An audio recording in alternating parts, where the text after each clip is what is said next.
Siguro. Yun. Ano? Oh, ito po yung dati. Yung dating pagkaka-repair.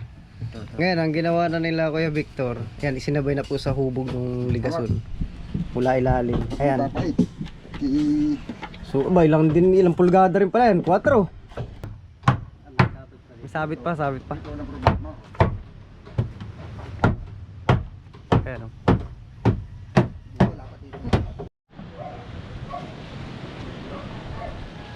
Ayan, what's up guys? Ayan. So I'm back after 1 week. Tayo medyo nagkatrangkaso. Ayan, sipon na lang tayo ngayon, sipon.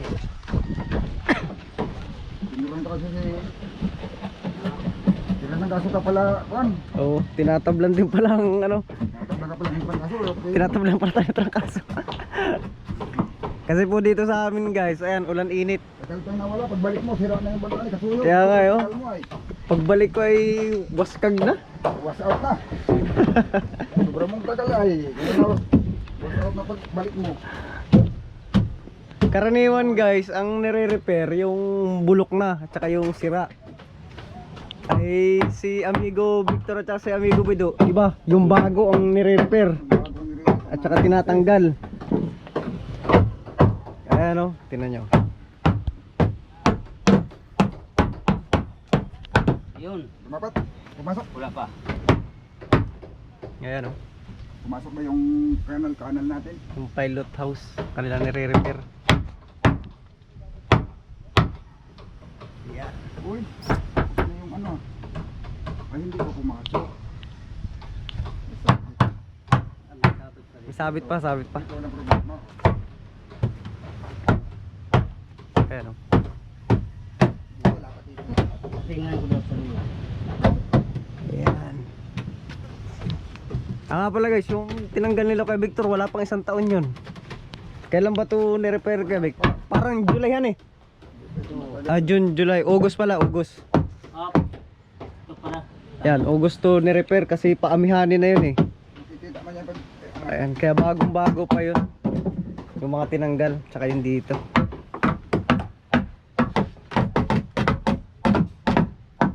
Ayan, so syempre, kaya nga pala nila binaklas. May purpose sila kung bakit nila tinanggal yun. Hirap ang tao ay. Oo. Medyo isinabay na po nila sa buka ng bangka. Ito nga, Hindi pala linis ay. ito nga pala guys ay semi-tinagalog ang ligason. Katulad din ng ating bangka. Tsaka paborito na sa amin yung semi-tinagalog ang ligason at malaking bangkas kumarga. Eh, tingnan yung ligason niya. Paliter C. Oo. May hubog siya. Yung kita dun sa ano. May ano, 7 storage. Bali yung ibabaw kasi nito guys, mula rito sa dating babahan niya, tuwid po ito, tuwid. Yan. Kaya bali kumipot yung ibabaw. Kaya ginawa nila Amigo Victor, Amigo Bido, sinira na lang yung dating ni-repair, yung idinagdag. Ayan o, ikiniling na rin yung ligason. Madali kami magsira ay. Tingnan natin para makita nyo yung ibinuka na yan. Kuha tayo ng tuwid na yun ang gagawin nating ligason.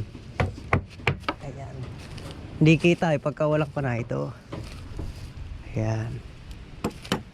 Yan, ayan. Kita pala eh. Yung natin. Yan yung dati. So, Yan, ay, yan pala na. Yan, nakatuwid lang yan kay Bido, no? Yan. Yan, tingnan nyo guys ngayon. Ayan. Ay, hindi pala kita kay Bido kung nakaganyan yan. Oo, manipis ay. Yan, ganyan siguro. Sandal mo na nga naman. Yan, sandalan natin siguro. Yun. Ayun o. Oh, ito po yung dati, yung dating pagkaka-repair. Ngayon, ang ginawa na nila Kuya Victor, yan, isinabay na po sa hubog ng ligason. Mula ilalim. Ayan. So, ilang pulgada rin pala yan? 4. ha? 4 kabilaan. 4 kabila, di 8 ang nadagdag sa bukas sa ibabaw. Hindi, 4 lang. 4 lang. 4 lang, bali 2 yung ano. Malaki bagay yun. Malaki yung kuha na yun. Kasi yung pisto nung... Pwesto ng kapitan nasa loob ano. Tsaka makina. At saka mababa. Kaya Oo. namin nilipir. Kaya, so kaya hindi na nila pinanghinayangan kahit bagong repair pa po yun. Ay alam naman pati ng mga solid viewers Saka yan. ito, tinastas namin yung babakan. Oo, tsaka yung babahan. Matas pinilipir yan. Ito, babahan. Alam din naman ng viewers natin na bago talaga yung bangka na yun. At ang original ay ito lang talaga. Ayan, itong 24 parka na to. Yan yung original ng pagkabili namin Ginawa Lakasuyo. na ito ng original na panday, tapos na ni-repair ng local. Iyay. Iyay. Local. Yes, kasi sayang yung bukan ng ibabaw eh. Tsaka tinanggal na nila yung panganong babahan. Ito, pakita natin. Ito, yung babahan dati. Ito yung dati niyang babahan eh. Ayan. So, ayan. Sasagal patuloy sa tubig to. Kaya ang ginawa dito banda sa gitna, tinanggal na nila. Ayan. Pero yung overall dito guys, hindi na muna yan gagalawin ito. Kasi mas malaki ang gastos pagka ginalaw pa ito. Kasi unang gagalawin nyo dito, pati yung bodega. Babaklas nyo yan hanggang doon sa unahan. So wag daw muna yan, sabi ni amigo. Sa susunod na ano na yan, ang repair. Ilalaga po na yan. At ito yung planong baguhin ang unahan, ang ruda. Gagawing kinutsara style, katulad ng bangka ni amigo Victor. Siksikan lang yan. So ito lang muna ang ginalaw dito sa gitna. Kasi lalakyan nga naman ng makina. So baka yung makina nito kaya dito hanggang dito no. So medyo sisikip ang galaw ng kapitan pagka yung tuwid ang ligason dito. Yun. Tsaka yung pilot house niya guys ay hindi daw tugma pagdating sa ganong kalaking makina kasi kaawa yung kapitan, masusupukate. Kaya ang gagawin nila ay Popsi. kaya anong gagawin yung style kay Victor? Katulad ng sa'yo may pintuan sa gilid. Oh, punto sa Ayun, magkakaroon ng pintuan sa gilid. Yan kasi guys, wala talaga yan. Yung dating pilot house, wala yan na ano.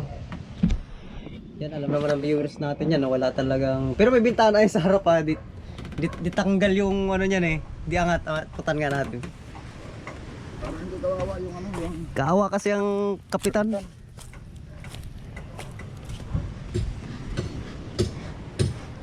Ayan oh, walang ano yan, butas. Tsaka wala ring manhole sa ibabaw. Pero ito lang bintana niya no. Ayan oh. Oh, hindi na pa tinaga na, stuck na. Kaya pag inilipat yung manubela sa loob, kaawa yung ano, kaawa yung operator. Kaya baga yung manubela niyan dati nandito sa labas para makahinga yung kapitan. Ay ngayon, ang gagawin na nila, nasa loob na Kuya Vic, ang gagawin mo. Nasa loob na yung manubela. ano, sa loob na. Pati yung kapitan, nasa loob na rin. Ayun, nice. Nasa loob yung manibela, nasa labas ng kapitan. Aba, Ala, hindi. paano yun? Ano magkaigi yun? Nasa labas ng kapitan, wala pang manibela. Pwede na ilabas yung ulo ng kapitan na eh. Kasi lalagyan na po nila ng manhole. Titiplahan na lang ni Amigo Bidder na ipot yan. Ano na kapata na. Lalagyan na namin ng kinding. Didindingan na ngayon to? Ba, ayos pala no? Mag-aalala pa kami ng ano, magkatamak pa kami ng puro-puro. Para sa... Pa kami dito sa ilalim dito. dahil dito sa dating plywood. Dating plywood ay kapos. Oo. Yan natin ay. Tsaka pala guys, talagang maganda yung bangka na nabili namin ni Kasuyo na yun. Tingnan nyo naman oh. Tingnan nyo yung plywood. Ito yung original na plywood pa niya. Tingnan nyo. Tibay. Tibay pa yung dati. Tsaka puro tanso ang ginamit pati nun nung dating may-ari. Matibay, maliit lang kaya may Oo. Malit lang kasi talaga ito. Kaganda pati ng ginamit oh. Sa dati. Pagay, tinapanood talaga ito ng solid subscriber natin. Simula tong simula binili tong maliit na bangka na to. Maganda talaga to. Type na type nga to ni Don TV. Ayun. Saka pala, for sale pa rin yung dalawang makina nito, yung Isiki na double piston at saka yung single piston na kama. Ichibang, porcel yun. At saka Ichibang, for sale na yun, Ichibang. Ayun o, Porcel pa rin yan. hindi lang natin may zoom, GoPro ang ating gamit. Ayun. At 35 low kayo nilong yung dinadala namin, pero aring 40. 35 blue kay, pwedeng 40. Pero pagkagaya sa Subic, hindi naman sila nagdadala ng maraming bato. Ay sa tingin ko lang, Kaya 50. Oo, kaya. Oo. Gawa ng dito, yung 35 bloke dala namin, ang bato namin, 35 sako din. Bah, dami yan eh. O ipagpalagay ng magkasing bigat yung isang sakong Bato. bato at saka Tsaka yung isang bloke. bloke yelo. Yung puno, yung pupo, 35 yung puno na sako. Na malalaki pa marilis yun na eh. Ay, magdala sila ng 10, di ibig sabihin, may 25. Oo. O yan idadagdag mo doon sa yelo. At lapas pa sa 50 bloke pala. Dami pala. Ay, yung karga na yan doon. Saka pala guys, para mas maganda, malapit lang naman to sa Maynila. Kung taga Maynila man yung makakursunada, Oo. pasyalan nyo na lang po dito sa amin. Kung taga Subic, Kung taga Subic, pasyal din kayo. At makikita nyo, Oo. makakakita kayo ng bangka na hindi gaano malaki pero malakas kumarga. Oo, malakas nga po kumarga yun. Yung bangka ni... Hindi na mo, parang maliit lang, pero pagka dinargahan mo, hindi na titigil na basta-basta. Pag yan nga po may huling 50 barilis ay para lang walang karga. Kaya minsan ay hindi mo alam kung may huli o wala. Yun, ang makina na yan sa ngayon, quarter 5. Pag 5, pwede siyang palakihin. Pero yung ibang bangka dito na makina 6BG na kumakarga lang ng mga 60 hanggang 70 bloke, Dahil sa takbuhan. ay pagka hindi lang gawa ng malakas, iniiwanan ko pa. Ay paano pa kung pinalitan pa yan ng size? Malaki-laki makina, no? Oo. Ay wala pa ting kalugi-lugi sa presyo ko. Wala pa ng 1 milyon ay samantalang pag nagpagawa ka ng ganyan kalaki. Kompleto yun ano, kay Vic. Ay, kompleto nga pala yun guys. Dalawang radyo. Dalawa ba radyo? Isa lang. HP at saka HF at saka BHF. Pero pag sa ang bibili kasi pag sa lugar nila, kung hindi naman ginagamit ang BHF, hindi na rin nila magagamit. Kagaya sa Subic, ang wala naman nagamit ng BHF doon, HF lang. HF na eh. Pero ipapadala ko kung gusto nila, pero ayaw nila, di Iwan. iwan. Tsaka service. Kompleto yun po yun. Ilalaot nyo na lang. Dito namin gagamitin sa bangka ni Kasuyo yung Oo. Ilalaot na lang po yun. ay, Magkano ang last price mo? Baka pwede nang sabihin. ha? Pwede nang sabihin. Di, dito na lang, basta hindi maaabot ng 1 milyon yan. Ah, oh, basta wala doon 1 milyon. Oo. Bangka ni Kuya Victor. Ayan. Saan tayo mag-dekis? Tulong yata. Ayun na ito. Pero pag talaga kayo magpapagawa ng ganyang kalaking bangka, sa totoo lang mga amigo yan, parang bago pa rin yan. Gawa Milyon ng yan. pagtining ng mampisan yan, ay parang hindi lang matibay na matibay. Abot mga 1.5 siguro yan. Ay, baka yung 1.5 ay kon, ay baka... Wala pang radyo yun. Tsaka service siguro. Ay pagpalagay natin kompleto na, isipin mo, 1.5 million, gano'n kalaki yung Bangkaan eh. nakatipid mo. Ay yan naman ay sa klase ng kahoy. Pagka magpapagawa ka ng mga bagong bangka, tapos ang kahoy may ganito, Lawaan. lawaan, ay baka dadagin pa na sa tibay. Ayo. Ako na ba, sa totoo lang itong bangka kasi, baka na pa itong mabulok. Isa na yan. Itong lawa. Kakakabit. Itong lawahan po kasi Lawaan, magigaan lahat eh. pagaan. Karaniwan po itong ginagamit ay sa maliliit na bangka lang. Mga maliit na bangka ito, hindi naman pwedeng kabitan dito ng sobrang mabibigat na mga Oo, kahoy. sa malalaki Kasi hindi. ano yan, Magagaan. lubukang kahoy nun, ano eh. Sa bangka ko po, ganito ang gamit. Lawahan. Pang maliliit na bangka lang to eh, para magaan Ay, i-dive. meron namang magaang kahoy na matibay. Dito ko din. Oo. Dito ko din. Ano ba? Dito ko din. Ganyan. Ayun, sa mga interesado po sa bangka ni Amigo Victor, pasyalan nyo lang po ang Victor Balitar Vlog. Nandun po yung specs ng bangka niyan. Kasi hindi pa naman natin na-upcat yung bangka niyan. Kaya Vic na binibenta. Ayan. So ito yung update, baklas yung bangka ni Kasuyo.